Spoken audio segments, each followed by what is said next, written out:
Niuli na sila. Gikan pa mo sa eskwelahan, naglakaw ra mo?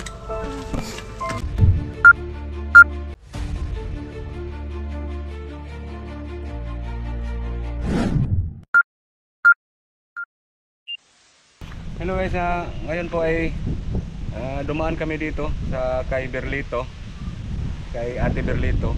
So sinubukan namin yung daan.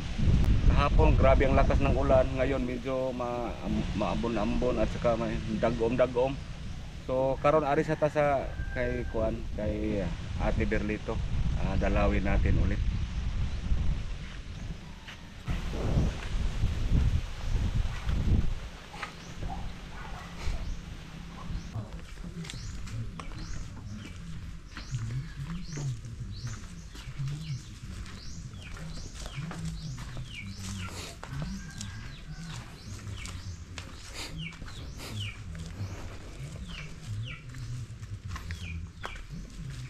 Ito kan doon. Ikon diri ko. Dekat.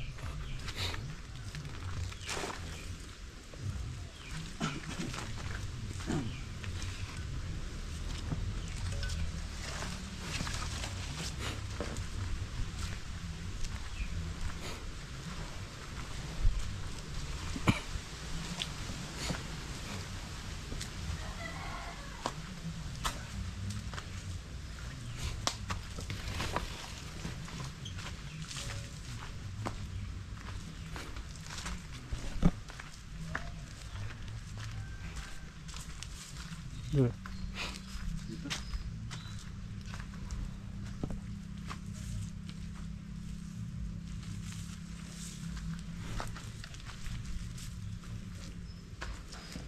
Yan pong bahay nila.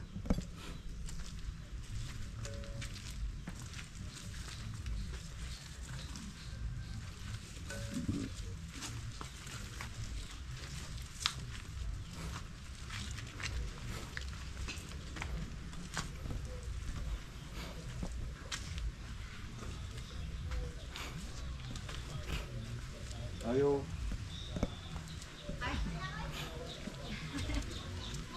Yung gunto.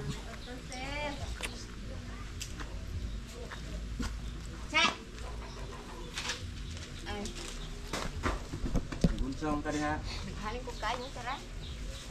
Para pa ni gunto. Oo. Asa imong mga anak? Ay, nag-eskwela man to, sira ko, maam. Ay, makoy pag-abot. Yan Hello. Hello. Niuli na sila. Gikan pa mo sa eskwelahan, naglakaw ra mo? Sila. Kasi kami sa eskwela dito. Ang uban nimong mga anak? Ang high school ako, sir, papa sa eskwelahan. Oo, si Angkoan katong Kasa, Si- bigas na kong mabigat. Mark. Hello, magilo ka? Isa ka ito pangalan ni mo?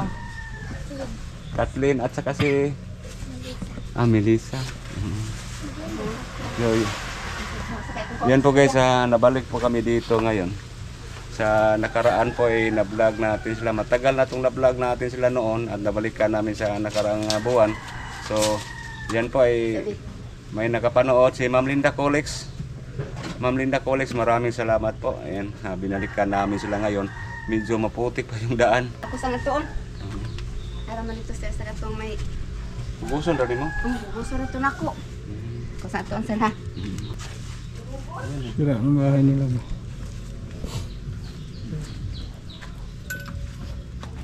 So ano po yung sa may sudan ninyo? Wala, buslot na lagi, no? Tas na ang sahig. Bukas na. Ito ba? Naniudto na mo? Ha? Wala din may klase rong hapon. Wa kay na may kanang meeting may staff. Ano ba? Naas lay meeting. So uli mo. Katong usa ninyong lalaking igsoon.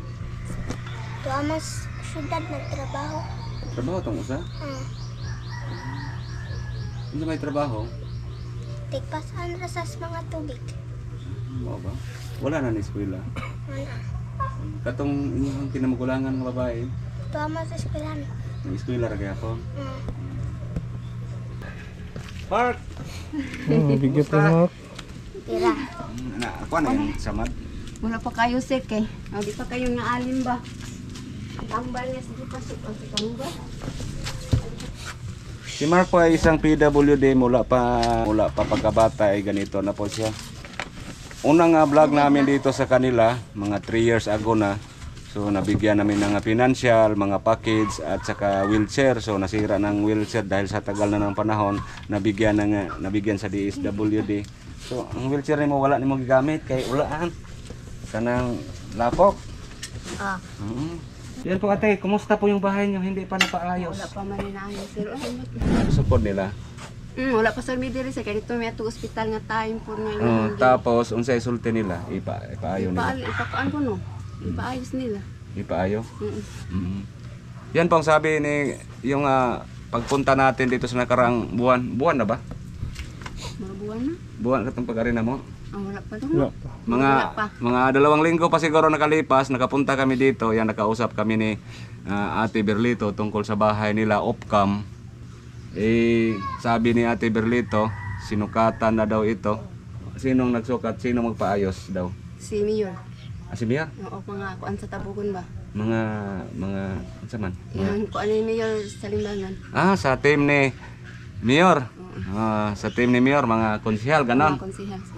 Yan pang sabi ni Ate Berlito, sinukatan na daw ito ipaayos. Ngayon ay hindi pa siguro, busy pa siguro sila. Busy pa sila. Na busy pa yung mga team sa Limbangon, hindi pa napaayos. So, yan sa nakaraan, nakabigay tayo ng bigas, kas. Kumusta ang bigas ninyo ngayon? Naubos na sila. Mag-uay lang ito Mark. naging adlaw. Nahurot na yung bugas, Mark. Di mo nakagikan? Agto. Ha? Sibya. Pagid kay eskwela si Grade 3 Mark. na sir. Grade 3? Module lang po na anak ko. Module ra ka nag-eskwela ka. Module. Oh. Kamao na kamo sulat. Kamao sa kamabasa na. Kumusta ang iyang sugat? Yung sugat niya, okay na? Kanang di pa kayo siya kanang ayo. Naa siya maintenance nga. Oo, naman siya itambal yang kanang ointment ba ihunad. Yan po. Yan po sa mga bago pa sa ating channel, si Ate Berlito po nahinto sa kanyang trabaho. Nag-aalaga na lang kay Mark kasi si Mark nagkasakit sa noong nakaraang mga linggo na yun ang dahilan na puntahan natin dito. So si Mark po ngayon mayroong maintenance na gamot sa kanyang sugat sa kanyang paa. So yan salamat din sa tumulong sa pagpa-ospital ni Mark sa team sa Limbangon. So ngayon po ate, kaya nga bumalik kami dito. Si Ma'am Linda Colex request niya balikan namin kayo. So ngayon po yan nga alam namin na sobrang gipit din niyo dahil wala kayong mapagkunan, wala kayong source of income dahil mayroon kayong PWD. Yan sa mga hindi pa nakaalam po, si Ate Berlito matagal na pong iniwan sa kanyang asawa. So 5 ang kanyang mga anak.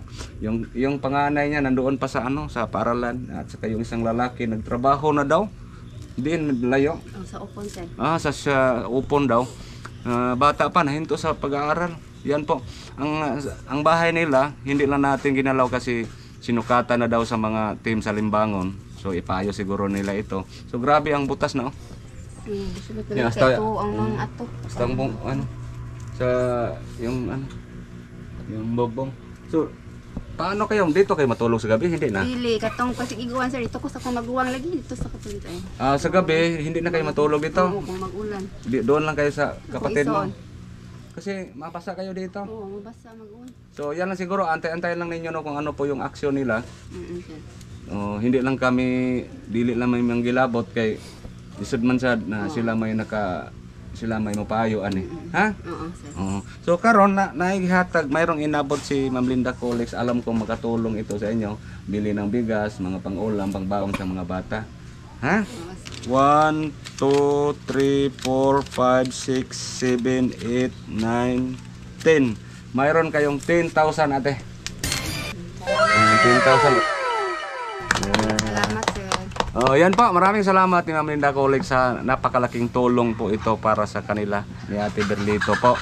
Kasi may mga anak, may PWD, nagkasakit pa at saka walang asawa po. Salamat talaga sa inyo. kahit sobrang dulas ang daan, pinuntahan talaga namin dito ngayon. Timing po kay timing na naubos na po yung bigas nila sa naibigay namin sa nakaraan. No? Makabili kayo ulit ng bigas. Salamat, sir. Inday. Wala tayo grocery karon, ha? Kasra. Melissa. Mark, ikaw Mark, unsa may kasulti? Salamat. Salamat kaya Rene o kaya tata.